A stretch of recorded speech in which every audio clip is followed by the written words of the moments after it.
strong values and character, along with the power of athletics, nutrition, and activity. They were raised by parents who taught and coached from the high school system. Kyle and Drew experienced a childhood American athletics of all kinds and took many opportunities to engage in leadership development. These two brothers had the opportunity to play football together at various points.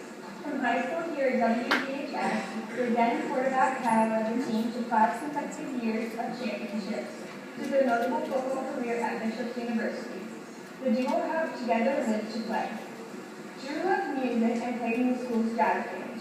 Whether it be through football, volleyball, track and field, basketball, or the arts, activity would always be a part of living a healthy life. Please help us welcome Drew and Kyle to the stage.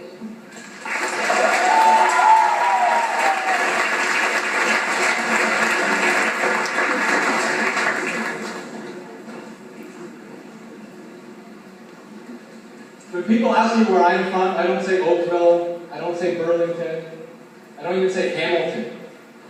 I tell them I'm from Waterdown. I'm proud to be a warrior.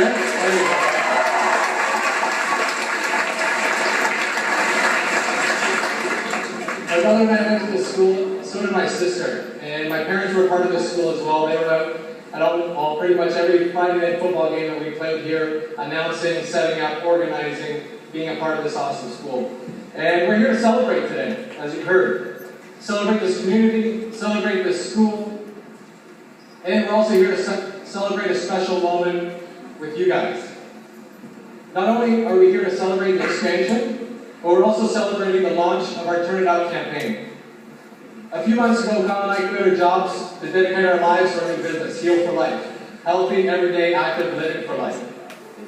And now we're touring the country, beginning in Waterdown, with the Turn It Out campaign, turning up the awareness on healthy living, being active, eating well, keeping a positive mind, and on the way to raising money for testicular cancer and awareness for testicular cancer. There's somebody here who's special to this community and the school, and is very special to me, that I have the privilege of introducing today. My brother and I used to play football here, and we won 5 consecutive championships, and whether it was our doing or the other teams just sucked, we had the opportunity to win. We knew that we'd be playing at university together, Bishop's University, and we had an opportunity to play there. Kyle was a little bit better than I was, so he got to play more than I did. I can remember the first game that he played, I was up in the stands with my family, and it was in Sherbrooke, and Kyle earned the respect of a team of 25-year-old Frenchmen, and he was an 18-year-old boy coming from Waterdown, and he took this team, led him all the way down the field for the very first drive. And the only reason he was able to do that is because he prepared his mind and his body for that moment. I can also remember another home game at Bishop's. You can see a pattern here, Kyle played well more than I did. Where I was in the stands with my family watching. But this time Kyle didn't finish the game.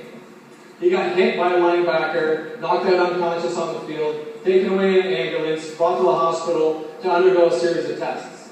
One of those tests is a CT scan, where they scan your brain. They found a cyst the size of a wallet, or for some of you grade 9s, the size of your fist, in his brain. And the doctor told me he couldn't play football again. And I knew at that moment that I would never step on the football field again with my brother.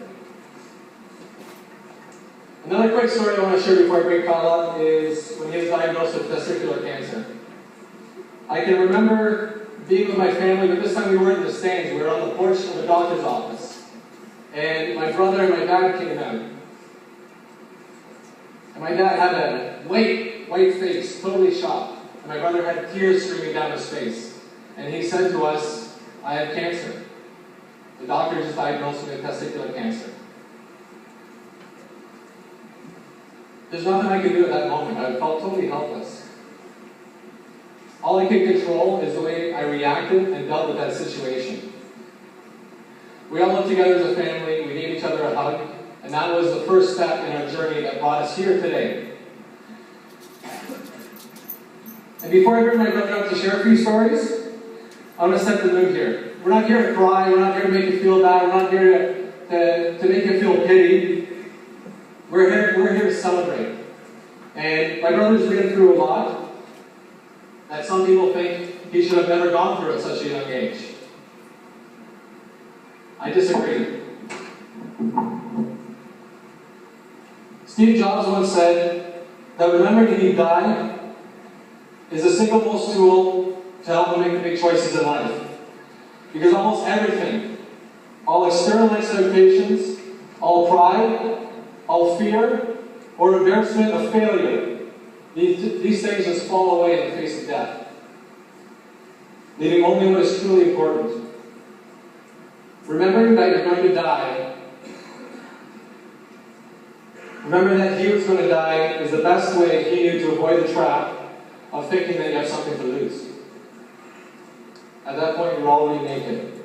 There is no reason not to follow your heart.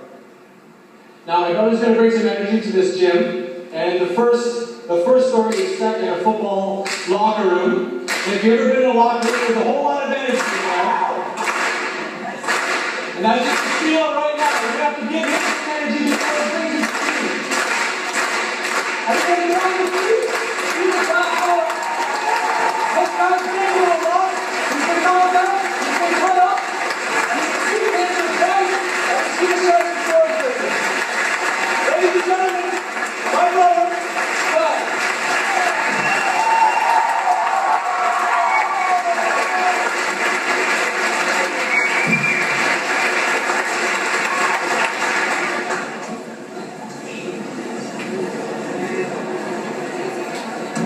If nobody has ever experienced that in their whole life, I'm telling you, it feels really, really cool. Really, really cool. Thank you very much. I want to talk about positive things all day today. Most importantly, I want to talk about you and making sure you keep a positive mind throughout this world. I'm going to run you through a few stories kind of right from the day I left the school to bring you actually right to this moment now. The reason you started talking here today is just the way you say we had a coach up the football field. My guys know right away. Well, they know sometimes right away. You guys know what I'm talking about. But sometimes they're on that goal line and they're ready to run in practice, and the one thing they know what to do is they clap their hands together. Why? Because if they come together as a team, forget about the punishment and running tonight. Why? Because they know that means so much to the fact that they're deciding to bond together, come together as one. That's why we always start our talk with a clap, bring everybody together. Alright, here we go. Amazing football career, won every game here, Waterdown University. I chose your university that wasn't a team. They were actually the biggest losers in football, all the universities. Sorry, no little vowel. Can you hear me better now? Everybody's better now? Perfect. It's my first time holding a mic, I apologize. So my first football game. Terrible pressure on live TV, got knocked out, you name it, just like we talked about. I spent a whole year coming back. That very first year, even when I got knocked out, I was recognized as the best first-year player in all of university. Director here, high school football.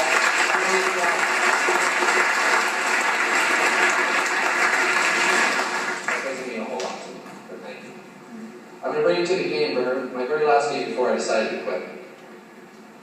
Just like your hands were going in there, I got the energy, the coach was talking, everybody was feeling it. The pressure was on, just like all of your eyes here today.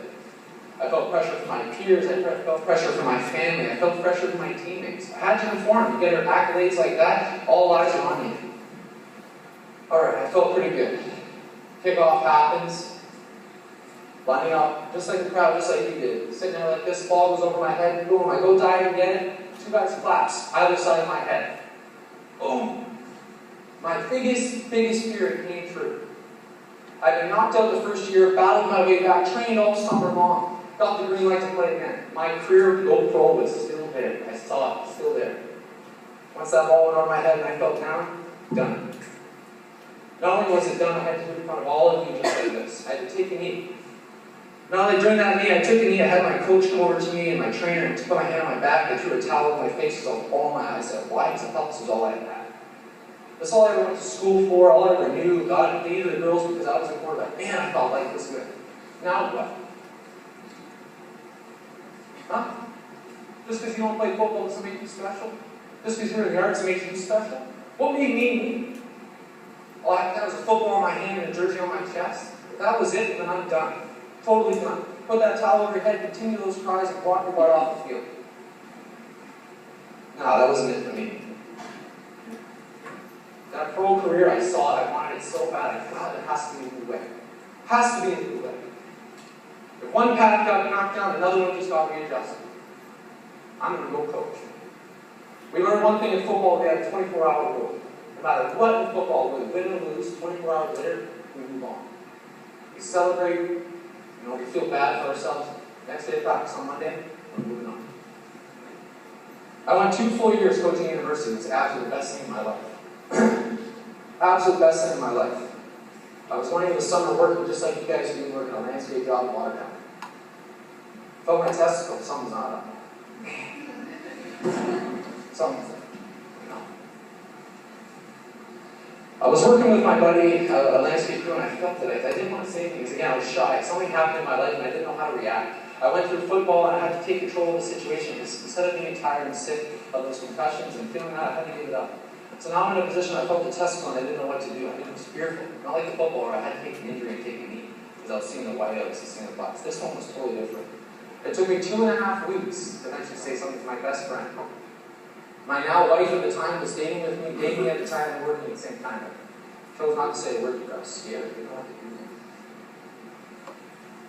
I told my friend, and 2 weeks later I'm in a biopsy with a doctor telling me that my testicle has to be removed. Life's all good.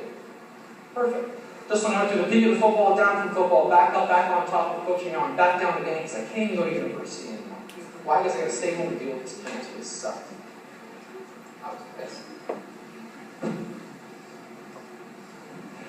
After many talks and conversations with friends and family, and most important people that came close to me, I realized, you know what? After all those meetings, once that testicle gets removed, life's going to be back to normal again, just like it was at that football. Peak down, back up on top. Testicle was moved, I'm back on top again. May not have 2 balls, but I got 1 and it's damn proud.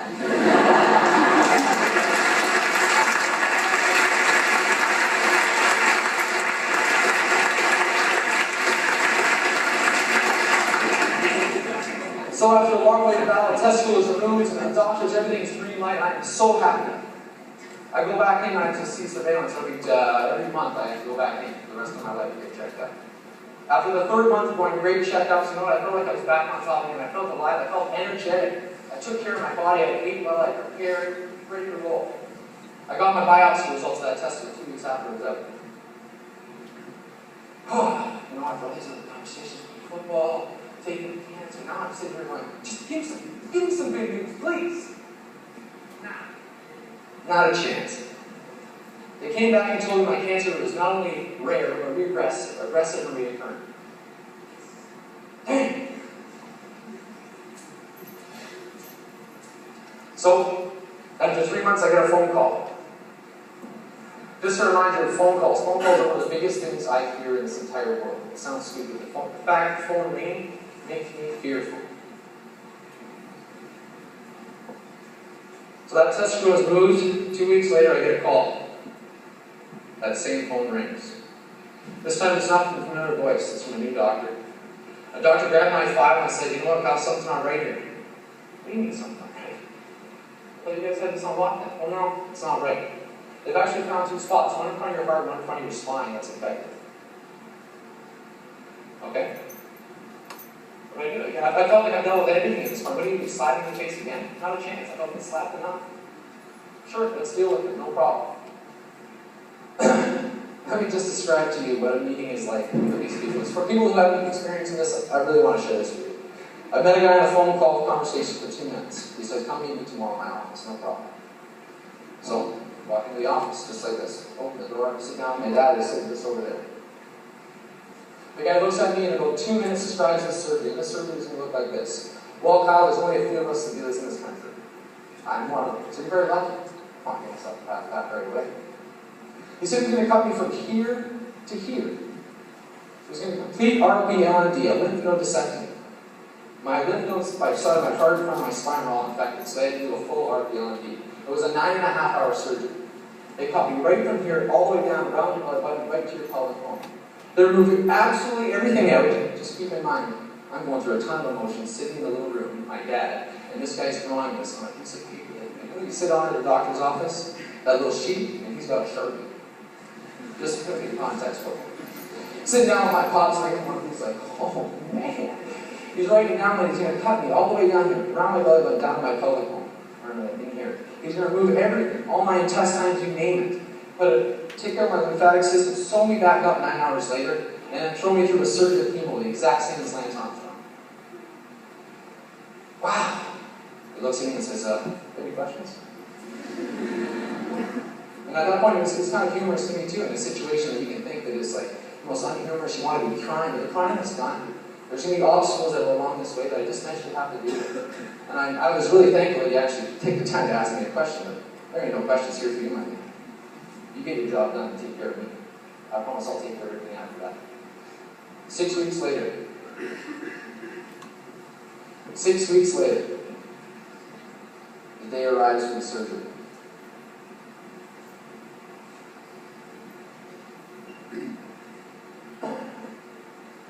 Man, oh man, it was like... Surgery happens, it's all good. It worked out.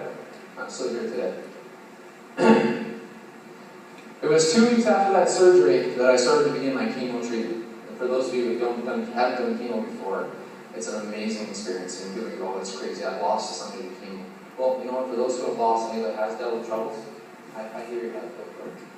But I'm just going to talk in a positive note because that's why we're here today. And there is hope for anybody and everybody.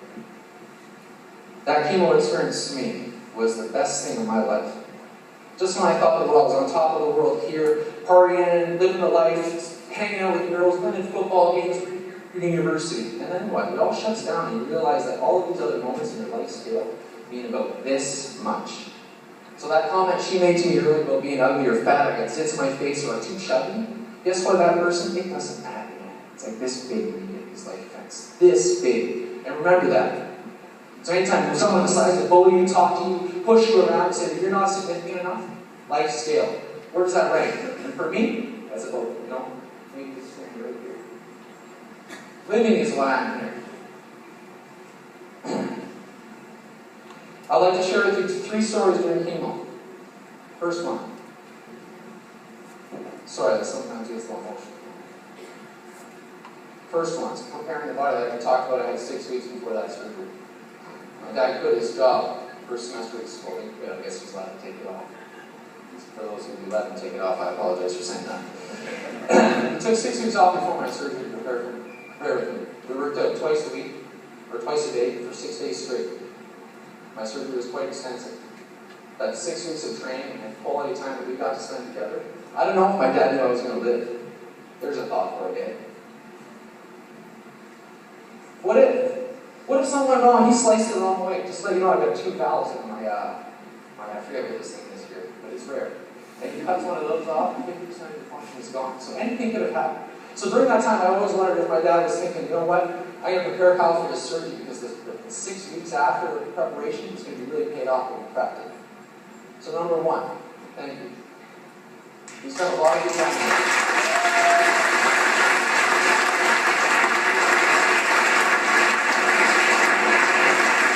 The second thing I want to talk about is relationships, family, and friends. In this world, we live in a much different world than a lot of, you guys grew up in. The moms and dads just aren't there. You may have 2 moms, you may have 2 dads, you may have 1 mom, you may have 1 dad. Or you may not have one at all, you may be living with your aunt. And for those of you who are judging that, that's for you. That's for you to do. I accept any relationship, any family, and any friend that I had. It was the only thing that gave me strength in this time. And it wasn't that I needed to be friends with all of you. I knew 5 of you really well. And those 5 were always there when I needed them. So regardless of how many you think you got the most friends in the world, if you got 1 or 2 you can hang on to, that's the most important part. I'm going to show you about a couple of my friends. I know I talk about family a lot. This next story is about my mom. Again, she's here. I don't know if you said watching me too.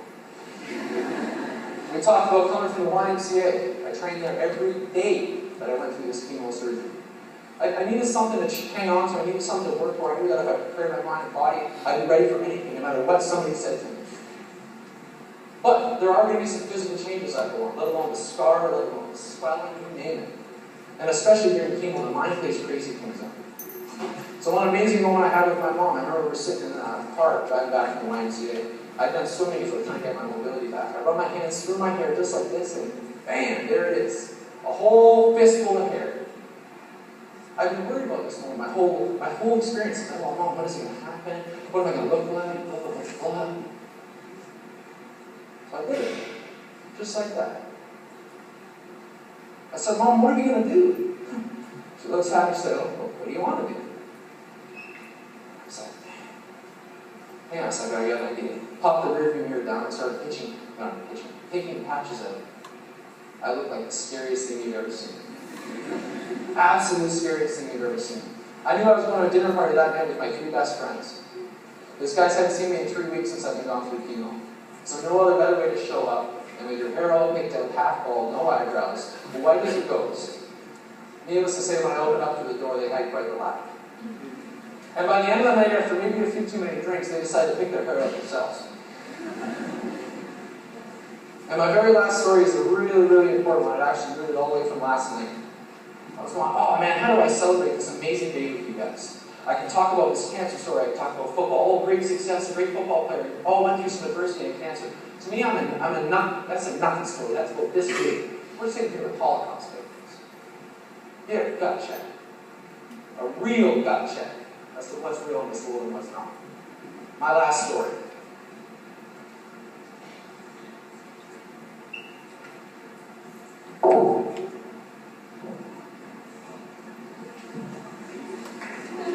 I'm going to tell you why this t-shirt is really special to me.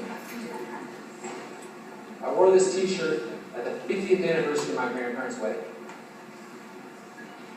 That was 2 weeks after my testicular surgery. They decided to take me out there to kind of relax. We all went to South Carolina as an entire family. My grandfather wore this actual t-shirt. After all those concussions and chemo, trust me, my brain has lost that t-shirt. But for me, I went to him and I said, Grandpa, can I wear that t-shirt? He says, why? I said, Grandpa, this reminds me of you and everything you stood for. Whether you're young, middle, old, it doesn't matter. We all have our life experiences, but my grandpa's a role model. So this was the exact t-shirt that people wore on his 50th anniversary. And it is the exact same t-shirt that I walked into chemo with my very last day. And for those of you who don't know what a chemo room looks like, just imagine something like this, and these chairs right here, everything all lined up nice. There's only one big difference. It's not like this crowd right here. Unfortunately, it's a bunch of 16 and 17-year-olds that look like they're on their way out. And damn, is that a bad environment to walk into every day when you want to get energy. Walking around with a bunch of sad faces hanging down, they don't have anything to live for at times. There was a few, but not all of them. So I felt my one mission I could do this whole time because I was sick and tired of getting stared at as this young guy. Well, what is this guy doing here? But stop thinking about the negative, start thinking about the positive. Why? Because I was lucky enough to deal with these things. I've been lucky enough to prepare my body, and I sure as hell lucky enough to put a smile on your face before I leave. This is what I wore. Because I knew that very last day I had my own personal victories won. But for any of you out there that may not have your victory won yet, there's a reason. Why? It just starts with something like this every day. So when you put your t-shirt on in the morning, I don't care what it is, whether it's Louis Vuitton or a rag at a Goodwill, it's you looking in the mirror that's going to evaluate that t-shirt. And it just so happens this one was real cool. So that's what this t-shirt means to me. It's not only walking out this speech, coming out in front of you guys. This is my first ever speech, just so you guys know. First ever speech to anyone. I do football time goes off.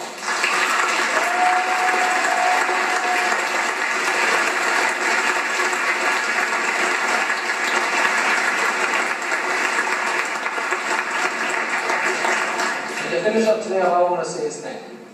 Why? Because in 50 years, I will look at all of you in the face and stand here yet again and say, what? I don't know. But I tell you, it's going to be a damn good short one there. That'll be nice.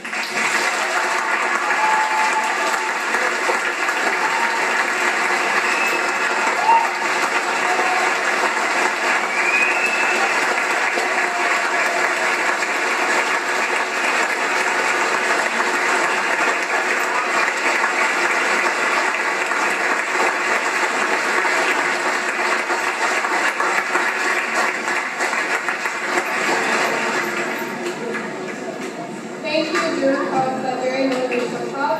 We really couldn't tell it was your first speech. You probably could have skipped over that, but thank you very much. I'm sure you touched everyone in the audience today. So, Waterdown, can you give another warm thank you, please?